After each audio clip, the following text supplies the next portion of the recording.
கருப்பு கவனி அரிசி இந்த சின்ன டம்ளரில் 1 டம்ளர் அளவுக்கு நான் ஊற வச்சுருக்கேங்க. இந்த கருப்பு கவனி அரிசி ஊற வைக்கிறப்ப 3 தடவை நம்ம வந்து நல்லா கழுவிடணும். கழுவுனதுக்கப்புறமா தான் தண்ணி ஊற்றி ஊற வைக்கணும். அந்த தண்ணி வந்து நம்ம கீழே கொட்டிடக்கூடாது.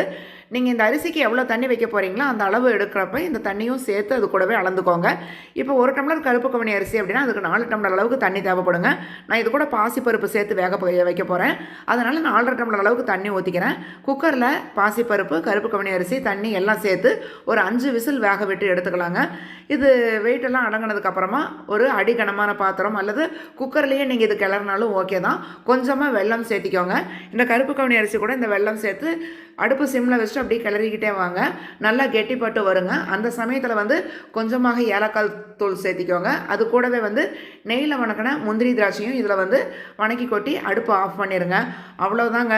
செம சூப்பராக டேஸ்ட்டாக உடம்புக்கு ரொம்ப ரொம்ப ஹெல்த்தியான கருப்பு கவனி ஸ்வீட் பொங்கல் ரெடிங்க.